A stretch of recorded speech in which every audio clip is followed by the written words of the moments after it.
Wallace. What's So up, how you Houston? doing? What's going on, brother? I just getting the day started. Yes, sir. Cool, man. I was just shower washing my balls. got anything big planned today, or? So we, my bad. It took me a minute to wash my balls. no, Oh, you're good, hey, man. Get it done. First thing of the day. We were, You got anything big planned today? Oh man, well, besides my son's basketball game, and no, today is a rest day, brother. After doing a school event yesterday. I got you, because you're DJing that Culture Shock school tour. Well, actually, I host the whole thing, so. Oh, awesome. Yeah, so you got three kids, 300 kids 1 minute, and you got 1,000 kids the next. So it's interesting. And Cool. how is it? So it's like a tour, but like, so how long is it, or if you want to give the details about it? It's an hour, and we're going to we teach kids about hip hop culture. So it's fun. It's a fun thing because we have the kids either beatbox, they'll pop lock or break dance, and then we have the teachers do it. So it's an interesting tour. That's awesome, man. Sounds fun. And hold on, wait, neighbor, you guys are based out of where? so we're North from, Carolina. yeah, North Carolina, outside of Charlotte. You ever? North Carolina. Yep. I was in Raleigh some time ago. Not too far. They got some good MMA out there at Raleigh's. There's a lot of good gyms over here in the Charlotte region. Even starting to come up. Yep. So even I know. Have you heard of Brian Battle? I know he has a gym over in the Charlotte area. He was just. I don't believe so. A lot of the people that are coming up. I've seen them in passing, but never was like introduced. Like, hey, this is me. This is me. So I'm an old guy. So I see you. I recognize you by face. But I'm horrible with names, fellas. No, that's all good, man. Like I said, no worries. Right before you came on, we were just talking about the main event for tonight in the UFC. Jones and Gane. Who do you got winning that? I don't know. Obviously the choice will be Jones, but he hasn't been in the ring for 3 years, and people don't think that there's such thing as ring rust. Ring rust is involved. So you got a young guy who's been in the ring who consecutively every year. So it's not if Jones wins, it's not going to be easy. Let's put it that way. Yeah, I had Jones by decision. I think if he gets the win, and going 5 rounds, like you said, is going to be tough. It's gonna be tough, man, because then the extra weight on you. You haven't been battle tested with this weight, so you can fellas, you can be in a gym all day long and you can train and do all this great shit in your gym, but when someone's across from you and their objective is to mess you up, man, come on, man. It's hard to, unless you just really are super confident in what you're doing, and a guy knows it. It's hard to translate that in a ring with some guy who's just as confident as you. For sure. I feel like a lot of people are counting out Cyril Gane. I mean, no, don't do that. Don't do that. That guy's quick. He's quick. He can kick and he can wrestle. So it's gonna be I think it's gonna be probably one of the better fights of this year so far.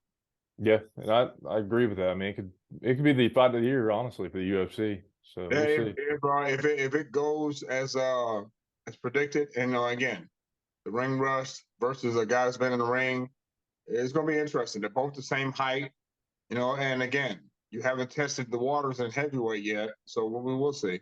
Yeah.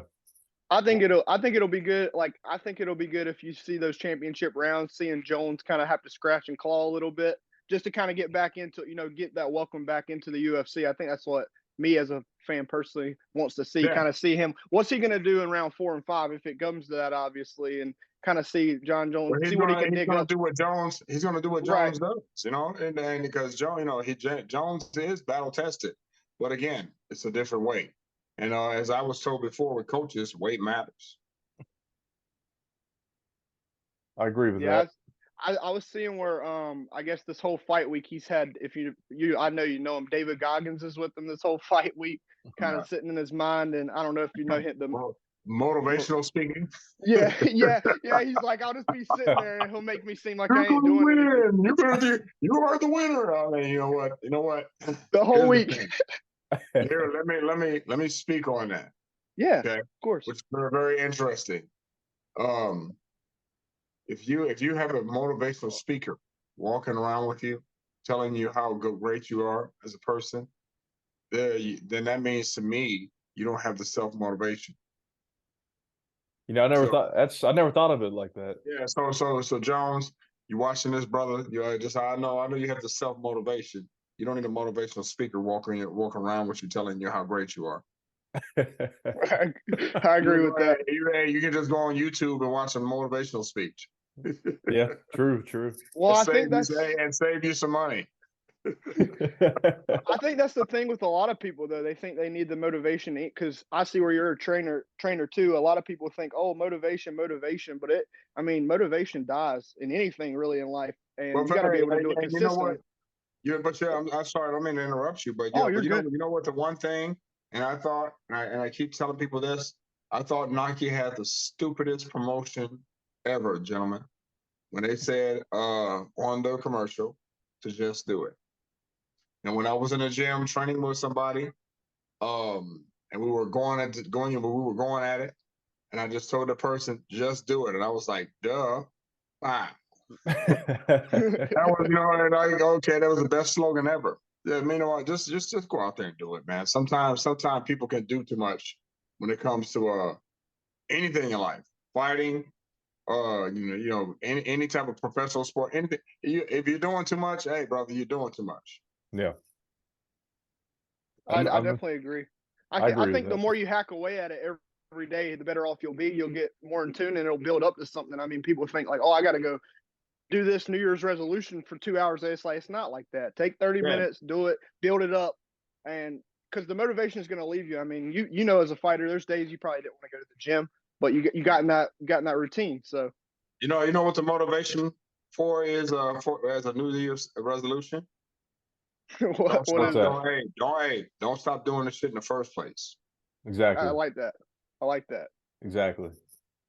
So Houston, where'd you get that nickname, the Assassin? Where'd that come from? Oh man, from a good friend of mine, Big Pop Snaki. He was a ring announcer for one of the first shows I did. When I first started doing MMA, I was going in and I was just killing people. I was just assassinating people all the time. And the guy said, I'm gonna introduce you as the assassin. I'm like, okay. Hey, it's a bad. Hey, the end. That's the end, brother. Nothing really crazy. Yeah. The name was given to me by a ring announcer. That's it. Cool. That's And awesome. you're currently fighting a bare knuckle. Yeah, right now, which to me is easier than MMA. Is it what now? Why do you say that? Just because it's one focusing on No one thing? takedowns. No, no elbows. No submissions. It's just me and you mano a mano. Just hey, come on now. What person at school didn't want to see the schoolyard folks at 3:00? Yeah. Want to see people bang it out. Exactly. Then this is what it is, man. This is guys a mano banging it out. Then that's it, man. That's what I love. I love watching, people bang it out, and I love being a part of that. Well, I watched your West Combs fight, and it looked like you about knocked the beard off that man. I was like, ooh, that was a brutal shot. I was like, man. Hey, that guy, doesn't that guy look like the Undertaker? He does a little bit, but I saw his beard. I'm a wrestling fan. And when I was like, oh man, I'm fighting the Undertaker. I saw you hit him, and his beard was like over here. I was like, man, hey ain't man, seen that in a while. Hey, it is what it is. Yeah, I like fighting tall guys. And do you got any? What's your plans next with that? I guess now that you're 3-0, number 5 pound for pound in that, you got any upcoming fights or anything? Oh man, no, this is upcoming. We're working on May 19th. I think it's in Omaha again. For some reason, they're using me in Omaha. Go figure that. But yeah. I think May 19th they got an event coming up. We're looking at a few opponents, and yeah, brother, I'm just having fun, man. You know, I think I think fighters have the most fun when they're just having fun and not taking it serious. Because if you're doing all this training, you put in all this time, guess what? It should be easy for you. Yeah. It shouldn't be difficult, right? We got it. I mean, it's good that you're enjoying it. I mean, you got to enjoy it. Oh man, I'm just having fun, brother. I'm just having fun. I think you're right too. You just got like a lot going. It seems like you got a lot going for you too. To have fun. You know what I'm saying? Like you're a DJ. It seems like you have a life to it too. You're just enjoying life, and that makes fighting easier too. From what it looks like, because you got so much going on for you outside of fighting. Yeah, so you know, I was doing all this stuff before fighting, though. You know, I just stumbled. You know, I've been fighting on the streets, which makes this bare knuckle easy. Okay. We were talking about that. I've been fighting on the streets ever since I was 8 years old. So hey, banging in the schoolyard or banging on the streets is nothing to me, brother. And so that's what I'm saying. This is easy. It's fun. So hey, man, I'm just having fun because I've been there before. And if I don't know if you're comfortable talking about it, but we saw I'm comfortable with anything, brother. What was with the 2000 except for child pornography? I can't talk about that. Oh yeah, exactly. Yeah, hey, we not. No. You don't have to worry about that. Yeah, the 2004. Oh man, the 2004 bar fight. You know what we're talking about? Do you mind? You talking about when I got shot? Yeah. That's what. Oh man, hey, that's no, because I discussed that with the first time on another podcast, and some guy, you know, I had went to an after hour spot because they had the best burgers ever, and you know, after hours, you know, where everybody's go gets food, and a friend of mine was having a party at this place where they had the best burgers, so I'm gonna go get a burger, and this guy slapped the crap out of this lady that we knew that was there because she wouldn't dance with him, and so. My friend and I went up to the guy, told the guy, "Look, man, you got to leave. You can't be slapping chicks on the dance floor because they don't want to dance with you." And the guy said, he said to me, "Fuck you." I was like, "Oh, really?" And this guy, and I was like, "Look, man, we don't want no problems. We don't want no smoke. You got to go." He said, "Fuck you again." And I was like Will Smith in what was that one movie where Hancock. Hancock, yeah, Hancock. I said, fly around. Yeah, I said, say fuck you one more damn time. and the F was about to come out of his mouth, and before the F came out of his mouth, I hit him so hard he kind of flew back. And I need this guy maybe 100 times. So, and he was with some guys in the club though. Before we had started, and somebody handed this dude a gun, and a friend of mine, as we was going out there, was rushing us out the door. This guy put the gun to my head, and a friend of mine took the gun and knocked it down, and it hit me in my thigh, and I ran out the back door, and this guy still was shooting because he was obviously he was blinded by the knees. Mm-hmm. He also shot other people in the ankles, and this guy was really trying to shoot people and kill people. And I ran out the back door, and there was cops back there, not knowing with all the loud music that somebody was in the club shooting. So that after beating people's asses for years, I get shot in a damn club. Well, I mean, at least then it wasn't any worse than it was. You know what I mean? Yeah, so. Man, I could, and we wouldn't be having this conversation, fellas. Exactly. So I'm lucky to my homeboy that helped me out and knocked the guy's hand down. I'm very lucky. Yeah. Well, and that was in your hometown too, right? It was in Nebraska too, right? Like it was in Nebraska. It was in Nebraska. So no, I don't care where you. I don't care if you're South Dakota, Alaska, or no matter dog. Hey, the violence is everywhere, man. You're right, man. It is. And I used to be a police officer. I got out of that, doing a whole new career change right now. But I mean, I can attest that it's everywhere, man. So how long was you a police officer? 5.5 years.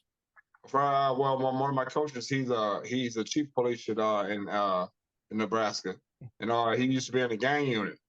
And I hear all these stories about all these different things that the tactics that were used, man. It's crazy, man. It is. It is. So what I ask you this is, what do you see? How do you see the state of policing right now, especially when those cops beat that dude up Like about a month or so ago over a chick?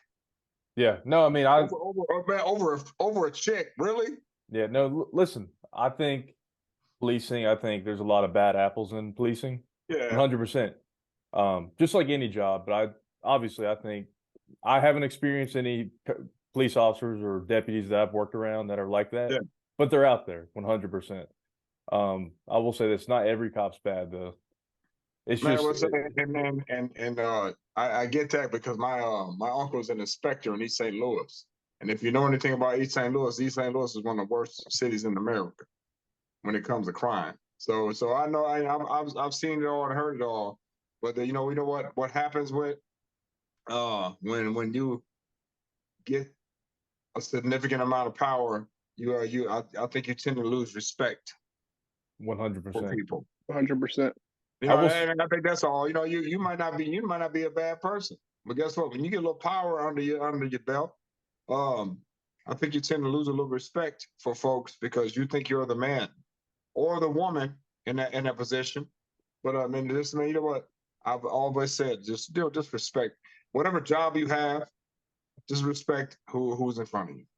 For sure. If I got plenty of friends who are officers, firemen, who are in the military, et cetera, et cetera. The one thing they tell me to do: respect who you are. Well, you have to treat people. You know, I mean, you've heard it before. Like you want to be treated, right? Yeah, yeah, man. And people always ask me, "Oh, you're a fighter. Do you have any problems when any place you go?" And you know what? Zero problems. You know why? Because I don't present myself in that way, and I respect everybody. Mm-hmm. For sure. But they know that you'll get your ass whooped if you touch me. For sure. And like I said, I've always when I was a police officer, I always went to the job. You know, it's just a job for me. It's not. There's too many people I think that turn it into their personality. And David has family that were in law enforcement. He can attest to this. But David knows me well. Like if you talk to me, you wouldn't even know I was a police officer. But there's a lot of people who think that that's kind of their persona, and those are. Yeah.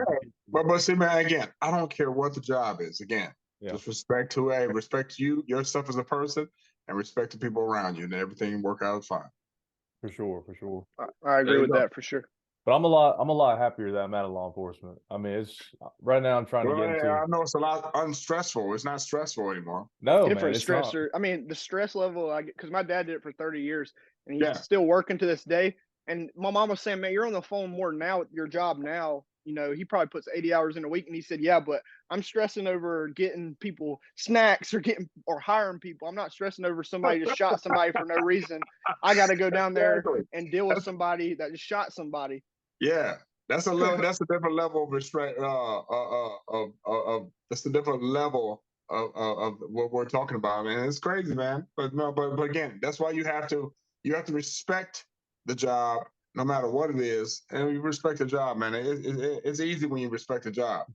For sure. I agree. And I feel 100 times healthier. I will say that. I don't know if it must have been the 12-hour shifts and the stress that came with the job, but I just. Well, you're hearing about everything too. I mean, hearing about everything that went on in this world the past 2 years is stressful in itself too to be a police officer. But it's mental, fellows. The physical is real, but the mental has people killing themselves. I agree. I believe that.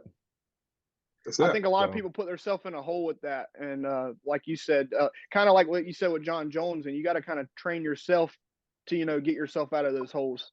You know, I'm not saying like people don't have depression issues and things, but you got to be strong-minded, especially in the world today, or you're never going to dig yourself out. Understand this, fellas. I'm not going to have a guy following me around chanting motivational speeches to me. Stay hard this week. You are the best. No one can beat you. I'm like, man, I can watch a YouTube video for that. I'm curious what you do. Watch it. You watch any of Chael Sonnen's podcast videos at all? I like Chael. You know, we did sports science together. I wonder what he's going to say about that. I bet Chael's going to have a comment on David Goggins falling John. Chael, hey, you know what? Chael's a very smart guy. You know, and I didn't realize how smart he was into after seeing some of his videos and seeing him talk. He's a smart guy. He is. He is. sure. I love watching his videos, man. Yeah, He gets in depth. He's a smart guy. He breaks things down and descriptively so people can understand fighting. We had Joe Riggs on here, and he was saying how Chael, he was like, Chael's just such a nice guy too. He's in your face, like, hey, how you doing, man? And then he's like, the cameras turn on, man. He can put it on. Like, he's so smart with that to sell a fight or sell his brand. He's like, man, it's like he went from just being Chael, being nice to you, to Muhammad Ali with the spotlight on him, like talking like he's gonna beat somebody up. That's why you have to make sure you're on top of what you do, especially if you're gonna get on any type of podcast or any type of television show or radio show. You got to make sure that no one surprises you with what they do. For I sure. agree with that. And you've trained with Johnny Walker, or do you still train with him? Is that correct? Johnny Walker. Yep. Johnny Walker from David from. Did you see that, David? Yeah, I saw Johnny Walker in the UFC right now. Yeah. You talking about Big John? Big John. Yeah. No, John now. John is supposed to face Anthony Smith, and Anthony Smith. I know both Anthony. Well, I know Anthony Smith through camps around in Omaha and the Nebraska City area. And then and John is from Brazil, from what I understand, and he trains with another camp out of Nick Doyle's. And Big John is he's a big dude. Is he? Yeah. First thing I asked John when I stood next to him, I said, John, could you please get your penis off my shoulder? He's a big dude, man. Hey, and he's legit. So Anthony he's got a handful with that guy, man. And he's strong.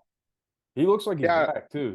I saw him versus Paul Craig. It was his fight versus Paul Craig, man. He looked back. So, but I saw you post something on Instagram, maybe like a picture. And I didn't know how intensive you trained with him or if you knew him too well. Because we had just met that day with Mick Doyle. He asked me to come over. He asked me to come over and put a little pressure on me as far as boxing. And I think what people don't know is that I still can. I still got a lot of power, dog. I still can punch. So we went at it for a little bit, and but John, he's legit. So I'm expecting a good thing. He's a young guy too, still. So I'm expecting a lot of good things from that guy. I feel like too. I guess it's from like a Charles Oliveira perspective. I feel like he's kind of seen everything. Like he's been knocked out every which way, submitted. And he's young, like you said. So I think that adds up when you're going into your later stages in your prime. And kind of fighting these guys as a veteran. He's from Brazil. That's all you need to know. No, I agree. I'm just saying, I think he's battle Brazil is not like the United States, man. They kidnapping people down there. It's not like they're not doing it here, but they're doing it every day down there, damn near. Right. Cool. Did you see that Creed 3 movie? I haven't seen it yet. Terrence Crawford. Nebraska's on. He was down there with the cast, and he was helping them out. So shouts out to Terrence. But I haven't seen it yet. But I like the spinoff. I like the spinoff and Sylvester Stallone wasn't in this one. Cause I think he's still pissed that he doesn't own the rights to that Rocky movie. He's mad at because apparently the director, the Winkler guy, I guess he's mad about the whole, like you said, like he's mad that he doesn't have the rights and the Winkler wants to give it to his kids and Stallone's children aren't going to get the movie rights. Oh man, that's tough. But here's what Sylvester don't understand. You sold it. Mm-hmm. And I don't think the other guy's giving him, and what he's pissed off at, the fact that the guy won't sell it. Yeah. So I think chalk it up, Sylvester. You made enough money. And guess what? You can't take it with you. So give whatever money you do have to your kids. Yeah. I guess he's realized that people are still into love the Rocky. I love him in Tulsa King. My bad, dog. I love him in Tulsa King too. He's really good at Tulsa King. Yeah, that's a good TV show. Have you seen that, David? I don't think I have seen that. But you have to watch Tulsa King. I will. Okay. He does a great job in that movie or that TV series. But check it out. It was Creed 3 is good. It's worth seeing. But Is it? you'll like it. I'm a little upset Okay. they didn't put Rocky or Stallone back in it just for a little bit. But Wait. So what Stallone said, I'm not doing this thing. But see, here's what I'm upset with the Creed thing. Where is Mr. T's son? Exactly. That's Where's what they Mr. could have T's done son? for the third one, man. Like the Where, storyline of this. or no, even the second one. You had in the first one, it was Ivan Drago's son. That was yeah. First one. So you know what would have been perfect to have Mr. T in the movie with his son going at it. That would have been dope, man. That would have been dope. I would have loved that. But it is what it is. Yeah, because I saw the like when it first came out, I guess a couple months ago, like the trailer. I was like, how is this adding up? That it's just like his childhood friend, and they're going at it. They're gonna go at it in the movie. I was like you said, there could be a storyline with Mr. T's son. Yeah, but that's animosity right there. So I can see where the storyline worked at that point, where the guy would go to jail because the guy could have been better than the Creed guy. So, but he went to jail, and so I can see where the animosity will come in and where the storyline will come in with that. So that's easy. It's a good movie, but what's weird is I'm not going to ruin it, but they put Ivan Drago's son back in it. So you'll I'm not going to say anything else. But dog, excuse me. Yeah, you're not breaking the storyline. You're not breaking the storyline. I'm sure the Creed guy wins at the end. Right. Or he goes down. Go figure. Hey, you're not breaking the storyline here. There's not nothing groundbreaking about what you're saying. Yeah. He's gonna come out with one eye with his hand raised at the end. Yeah, he's gonna be all. He's gonna be all fucked up like that. Come on now. I'm guessing Creed's gonna win. Don't figure that. Yeah, he might be messed up, but he's gonna get the W. Yeah. He's gonna get the W. He might get slapped silly the first 30 minutes, but 3 hours in, he's champ. Nothing groundbreaking about that storyline. Yeah. So no, you're right. You're right. I would have rather see Mr. T's son played back. Exactly. Hey, maybe this guy could have been Mr. T's son. They could have had Mr. T in it. That would have been dope. Bring Stallone and Mr. T in it. That'd be a good one.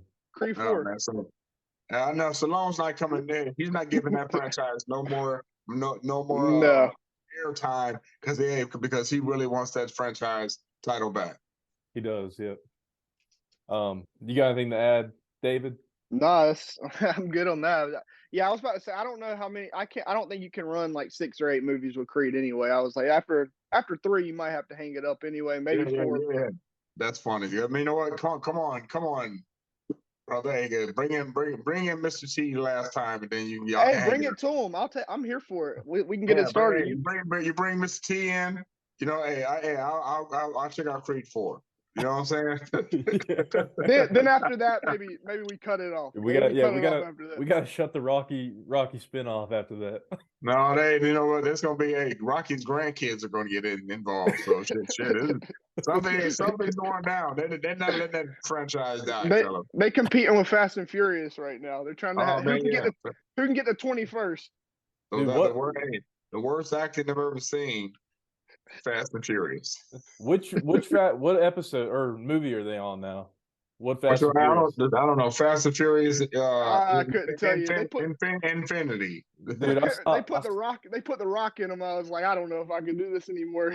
I was just man. Fellas, hey, being from that North Carolina area, let me ask you guys this. On average, how old are you guys? 25. And 25 years old. And 30? 26. 26. Yeah. Now, gentlemen, coming from North Carolina, when was the first time you've ever heard rap music? Oof. See, and that's a good question to ask you guys because again, being from North Carolina, being from the South, being from the Bible Belt, what was the first rap song you ever heard? I think I was probably like 8, and it was Eminem 8 Mile. Okay, I'm trying to think. I think that was the first thing. I was like 8, and then Akon, that Convicted album. I think Usher, Let It Burn. Let It Burn. Usher is not a rap artist. And that's true. That's true. That's true. So I guess Eminem. I'd say 4th. So Eminem will be your first. Okay. 4th or 5th grade. I would say Akon. Does that count? He Yeah, said well, it don't count. Akon is still a singer. He's not a rapper. Yeah.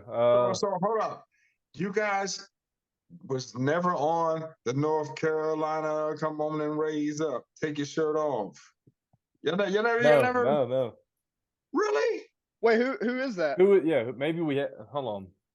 I mean, Man, you got to Google that, man. Come on. I'm disappointing you. Come on, man. Hang Come on. on. Hey, that's the only guy from North Carolina. They came out with North Carolina, come on and raise up. Take your shirt off. That was the early 2000s, fellas. Petty Pablo? Petty, Oh, yeah. yes. Okay. I know who Petty Pablo is. North Carolina. I've heard the song. It's been a while though. I got you speaking to him. Nelly would have been like probably my second rapper of all time, like country grammar type. That was big around here. North Carolina loves. I was gonna say, is Nelly tours here? But now he goes to country artists, so it's like. But say again, that's interesting because again, rap music has been around for a while, and to get down to North Carolina, South Carolina, you got all these artists who come out these areas, and and unless you're into the music, you wouldn't know it. So what do you guys listen to on a regular basis? Because nowadays the people coming up now are listening to everything. I listen to I would say predominantly rap because I'm in the gym a lot, so that's probably my and it kind of I guess it kind of spreads out overall, like 90s to now the current. I could be listening to Biggie Smalls, and the next song I could be listening to Lil Uzi Vert, so it's kind of diverse in what I listen to. And do you listen to other genres of music as well? Because you can't be doing from North Carolina and not listen to country. Well, my dad was a bit like riding down the road when I was a kid. He was always listening to country, but my country, the country I like is more. I guess it's kind of, country's kind of evolved these days. I don't even know what. So it's more of that type. So like Kane Brown, which he came. Nelly actually came with him. I went to that concert. Luke Combs went to my college, App State, so I'll listen to him some. Morgan Wallen. So, but I don't really get into it much. But I'm a big I'm a big Jason Aldean fan, so I like Jason Aldean, Luke Bryan, if he counts. I mean, he's country. His older music's more country. But I'm old school. I'm like Randy Travis, Garth Brooks. I'm like those guys. Yeah. You know what I'm saying? I like Kenny Chesney's not bad, but I also listen to my workout playlist is like Lil Baby, but then I might go to some metal music. I'm all over the place. But and that's good though because you know what I was told. What's that? If you like different types of music, then you'll be respected and you'll enjoy different type of cultures. For sure. I can see that. Yeah. You know what I'm saying? So it doesn't matter as long as it sounds good. Nobody cares. Nobody cares that Old Town Road is some gay guy who doing it. You as like long that, as it sounds song, good. Nobody cares. Nobody cares. That's the thing. I agree with that because a lot of people. There's been a couple artists coming into North Carolina, like Tory Lanez or Chris Brown. They're like, he's terrible. Yeah. He's a terrible person. He's a terrible person. I'm like, I could care less about that. I'm not listening to that right now. Like, I get it. Off of me going to the concert after, I don't have to like the guy, but I am going to like his music while I'm there. Like, they're still listening to R. Kelly right now. Okay. Exactly. I mean, it's hard not to. Now, you guys don't laugh at me, but I listen to like Spanish music too. I don't even know what they're saying, but I like the beat. I like the beat. But why laugh at you? Remember if that's again, we are right. Music is universally, it's a soul food. Music is soul food for us, fellas. For sure. And for the people that are watching this, just understand that we are all connected through music, no matter what, man. So I guess like on your tour, like when you're doing, what's like the variety of music you'll play at like an elementary school? I guess like when you're DJing. Whatever the kids are listening to. But we got to play a lot of instrumentals too, because a lot of the lyrics that you're playing in schools, you don't want the kids to sing eating the booty like groceries. Right. Oh, I agree. That's why that's not our point going to the school. We want to teach them that it's more than that. So I don't know. It's we teach the kids about music, dance, and art, man. We don't just focus on rap music and eating the booty like groceries. We don't do that. Well, that's what it's all about. Because my parents used to be like, "Man, you're listening to all this cussing stuff." I was like, I'm not listening to it for the cussing. I'm listening to it for the beats, the flow, like everything else about it. How I can relate to other people and be like, "Oh, did you hear this song?" But no one knows that, but it's different genres of rap. So you might listen to rap You might there's conscious rap, there's there's gangster rap, there's all this type of rap that but you find something that's comfortable to you. And we know when Nelly came out with Over and Over Again with the country said, come on, man. He was the first one to start meshing it up. So nothing wrong with that. Nothing wrong with that at all. But I'm just surprised that you guys didn't know about P.D. Pablo being from North Carolina. I'm very disappointed. Yeah, I knew P.D. Pablo, but yeah, we let you down on that front for sure. North Carolina, come on and raise up. I know what you're talking about now. As soon as I looked him up, I Googled it. I saw him in the Jordan jersey. I was like, oh, I know exactly what he's talking about now. I mean, it's been a while. You got to think I'm 25, so I was real. Yeah. So you're old school. Hey, P.D. Pablo will be your old school. Yeah, well, I need to look into that now. I can the next person we interview, I can be like, P.D. Pablo, he's from North Carolina. Houston put us on. So Houston put us on. He put us on, and now I did not put you on because you heard it subconsciously a long time ago, but just don't remember. That's all.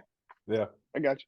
My guy was always Lil Wayne, though. I think growing up, like playing basketball, like sports, Lil Wayne that's the first guy I had to put on the playlist. And I was saying that, and again, he's still your old school as well. But here, I'm gonna say this to Lil Wayne, okay, on you guys' podcast.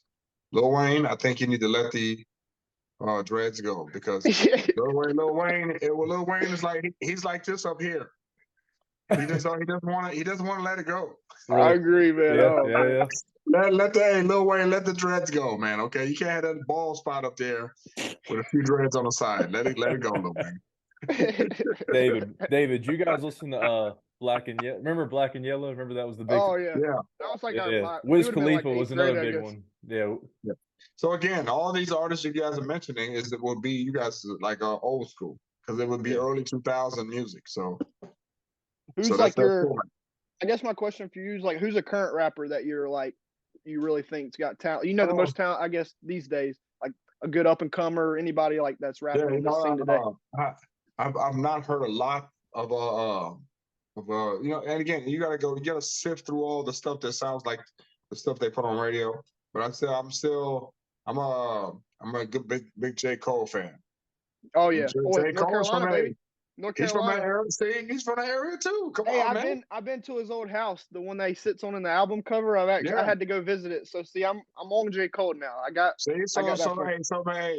North Carolina got to stand up because you guys got a lot of people that come out of that area, and unfortunately for us in Nebraska, we haven't got anybody that's hit the mainstream like some P.D. Pablo or J. Cole.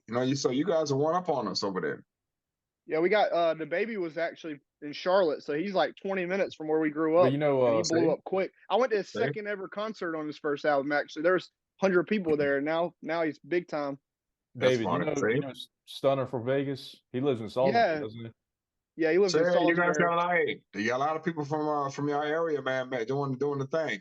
Also, before we get off here too,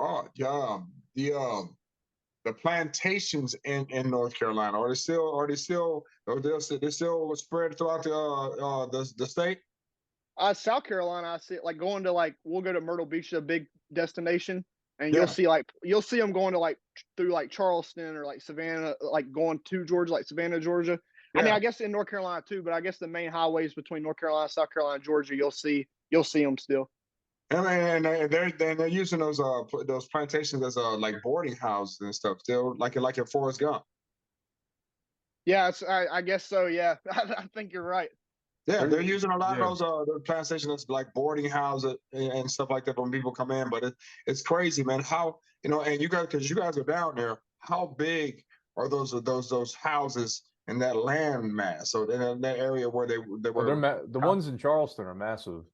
Yeah, it'll be be like a 3 or 4 story, I guess, farmhouse.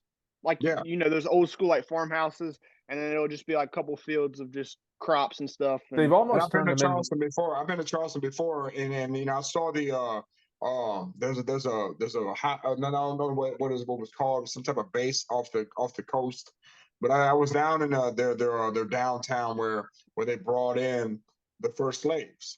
So it's just crazy to hear it, and you guys are down there. I just wanted to those places are massive, right? Mm-hmm. Right. Well, I guess being like where we're from, it's not so like prevalent, I guess, to see that type Yeah. of stuff. Like it's more gentrification here with apartments and stuff because we're near Charlotte. I guess Yeah. I guess it would be more. I guess where we're at would be more equivalent since you've been there to like Raleigh. Like we're a little smaller, but it's Yeah. that's kind of like the type of stuff you'll see here, with the apartments and stuff. But like I went to Charleston, I guess October, and same thing. I went to the church scene where the guy went in there and shot the Dylan Roof guy went in there and shot and saw the same thing you did. I was blown away by it still, and I'm That's from the crazy. South. That's crazy. See, I'm a history guy, so hearing this, that's why I always ask people when they're from a different region how it is, and that's crazy, man. You guys walk in there and you can just do that. I was blown away by like the church. So apparently, the church that the shooting took place at, the guy that gave. So we just got like an Uber or whatever, and the guy was just like, "I want to tell you about the history." Like you said, I was like, I was Yeah. all for it. And he was like, so as you know, that's the church. And he's like, what they meet, like, I guess not publicly, but the same group of people kind of meet there still, like to this day, every Sunday for church and things like that. Like they still run the church every single day, which I think is amazing personally. But So as an officer, or previous, it's just crazy. I'm sure it's just crazy to see all these different things happening with people. And fellas, this is my assessment of things. I think the internet has got people thinking they're more powerful than what they are. And I think the mental breakdown of people right now is higher. And I know what your dad's seeing, being on the force for 30 years, and you guys seeing it. Everybody's mental has broken down further and further as we go into the future, because Sure. a lot of people are lacking common sense. For sure, for sure.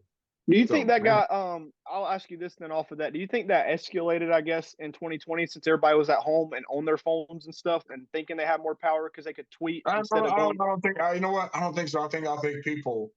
I think a lot of these people who had this mental crazy on their mind. I think they were marinating. I think the internet just helped them. That's a good way to put it. Yeah, Yeah, they were just sitting I in agree with that. they were just sitting, waiting for their chance. And now we're in a society where everybody wants attention. So the internet just got everyone wanting attention, man. So hey, look at me, and how do I get this attention? So all those guys who did all those shootings, they got caught. Now they're going to be in jail for the rest of their lives, hoping they don't get Jeffrey Dahmer. I agree. Yeah. I know what happened to Jeffrey Dahmer, right? Oh yeah, I watched the Netflix thing. I didn't want to give him I guess the publicity he got from it, but I did watch it kind of like historical. But see, again, history is history, so everybody knows, about the Jeffrey Dahmer guy, and they got their own justice in prison, and then that's what happened. Yeah. Well, I've been watching this. Have you heard of that Alex Murdaugh case in South Carolina? Actually, the guy, the lawyer. Is that in North Carolina as well? That was in South Carolina. I've never been to where Was it's that at. was that near Charleston? Hampton County. I'm not sure how far away from Charleston it is, but man, I watched that series this week. That's crazy. Hold on. How do you kill your? First of all, I can see why somebody would get upset and they want to kill their spouse, but why would you kill your kid? Why? And the way he did it, shotgun blast, like that's crazy. They said he was almost unidentifiable. Gentlemen, are we surprised by this when the two twins back in the day killed their mother and father on the couch? What happened with? I'm not. Yeah, I don't know. The two kids in California said their mother and father was abusing them, so they took shotguns to their mother and father, and they shot them. And then they were rich as well. Is that another story? That's another story. Yeah, that's another story in California a long time ago. I forgot the name of the two brothers that did it. But again, I think people are just wanting attention. They want attention, and these kids that are assaulting parents over video games, just like the other day when the kid assaulted the lady over his video game in class. And man, come on, man, this is disgusting, man. And again, you know what? Some of these kids coming up need to get their ass whooped. They do, and you still need your ass whooped. You still need to get a hit on your ass with a belt. Sorry. That's not Hey, even. that's how we were raised in the South. I mean, as you know, like you got the belt, there was no talking it out. And I mean, it made me a better person.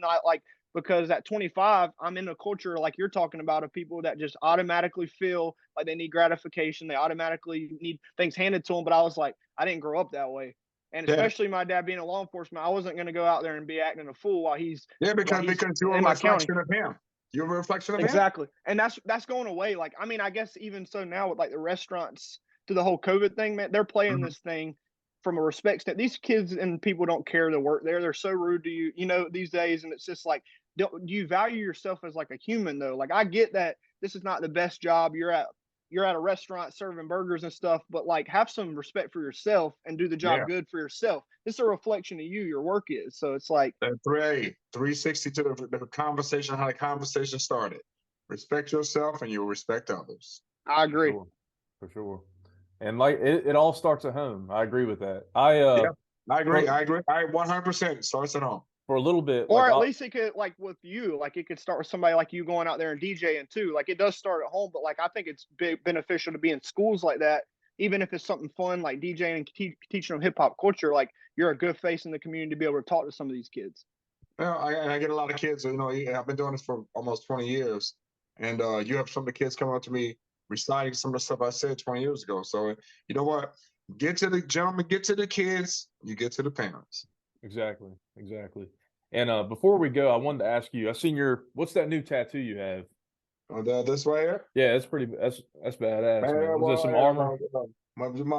My tattoo artist, Jennifer Shea, how random you have all your tattoos all over, throughout the years.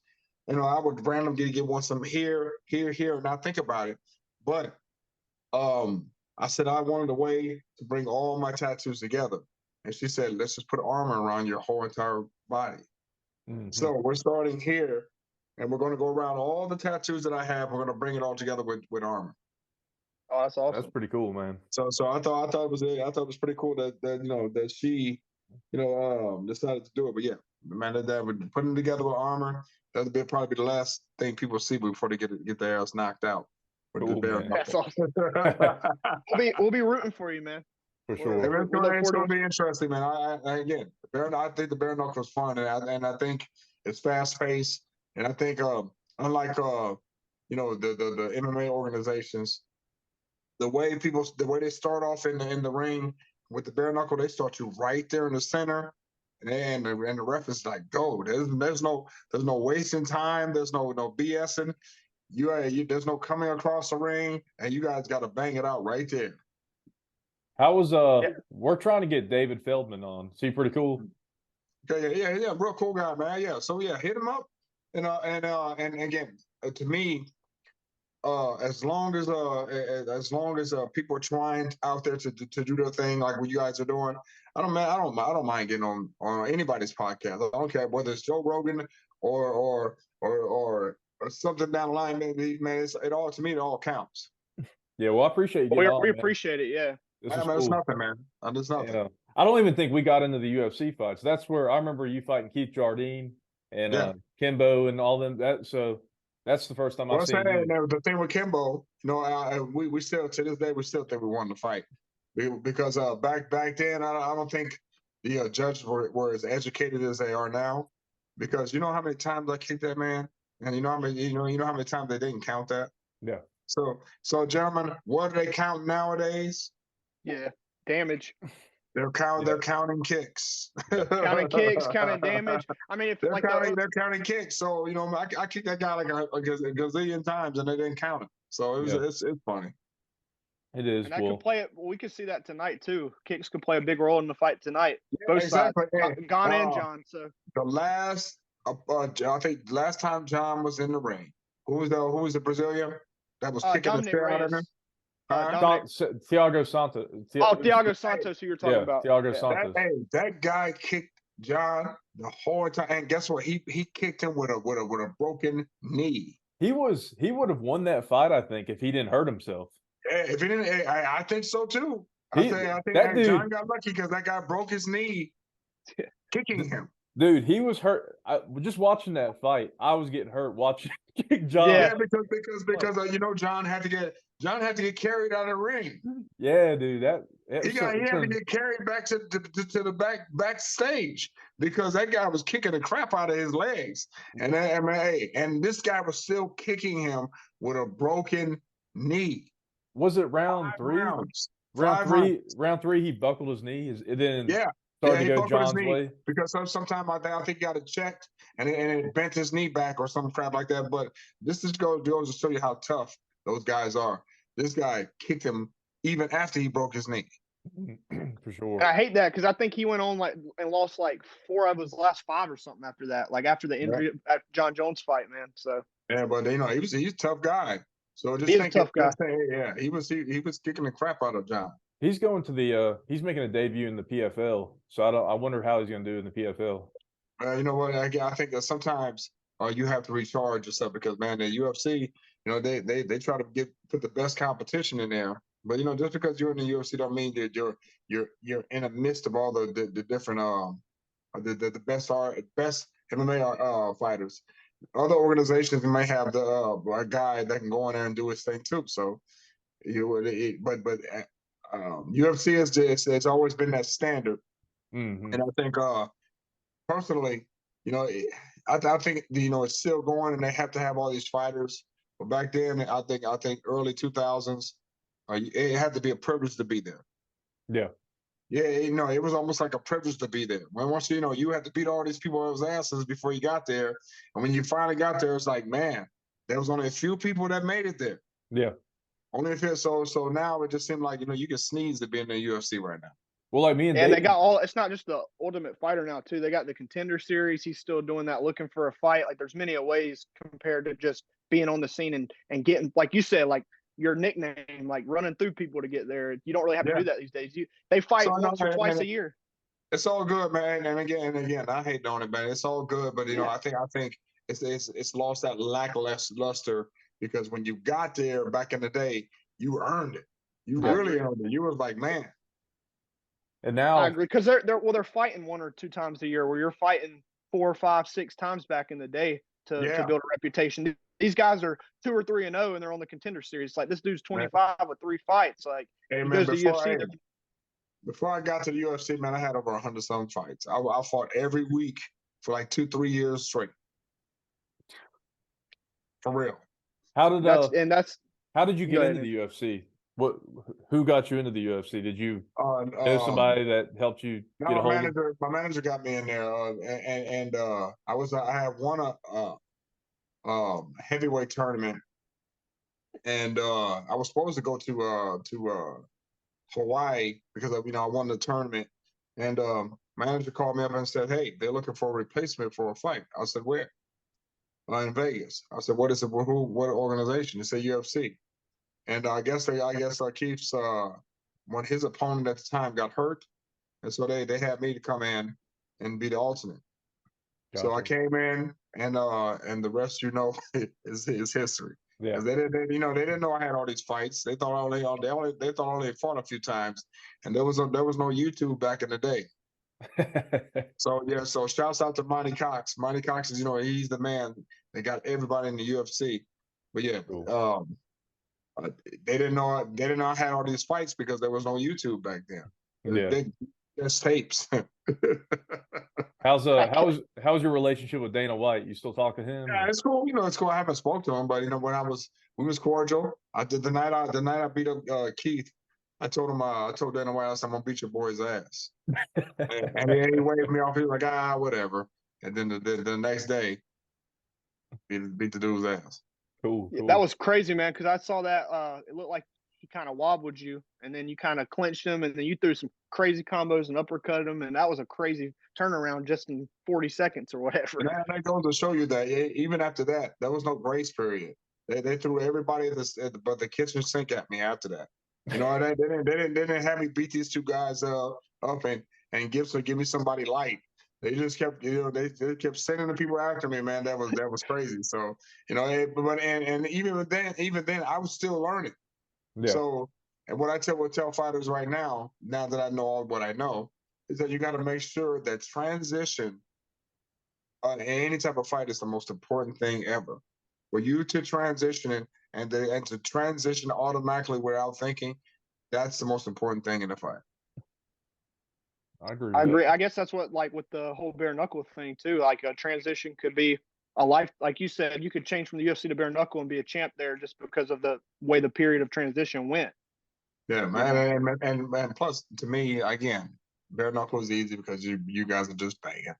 Well, that's what we were talking about before you came on. No thought behind banging, but you know what I'm saying?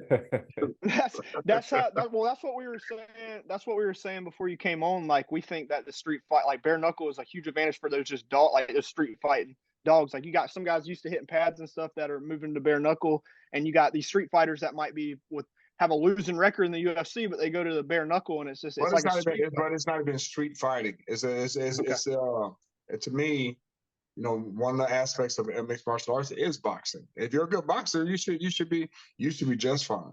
And I'm a pretty damn good boxer. I would say so. I agree. Yeah, 100%. I mean, 100%. I would say so from what I've watched so far. Yeah, just a little. Finishing dudes off. So I would say you have the right to say that for sure. That's fun. Cool. Well, you got anything else to add, Houston? No, man. You know, people can go to my website, houstonalexander.org, and if they, you know, what we do is we give away bikes at these school events that we do, and if anybody wants to, want to go and donate to our cause, we just buy bikes for the kids, because that's how we even start off the show. We start off the show off by giving away bikes. So what kid wouldn't feel good about that?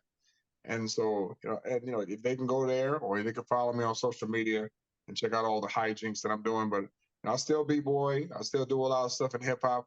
And on top of that, I'm still comfortable enough with myself, and I train enough to take care of my body and know that I can still compete at a high level. Mm-hmm. So until I'm not able to do that, man, I'm just gonna keep competing. And why would I stop when I'm still winning? And we can we'll promote that too. We'll make a clip. Yeah, we'll link it for you.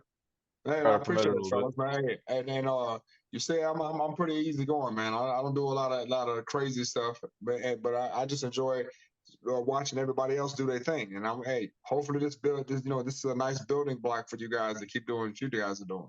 For sure. And go if you have time, go check out some of our older interviews. So just say you guys send me some links and I'll go check it out, man. Yeah, we had got you, but yeah, Andrew will tell you, but we'll link that for you, and we'll post, all week next week before we drop it, and just little clips, and we can tag you in them, and you can do whatever with them too. So fellas, and the more you guys get into it, make sure you get a background. Oh, for sure. Yes, sir. That probably helps. That probably helps. You don't want your wife or your girlfriend walking past you in the background like this news reporter in Mexico did.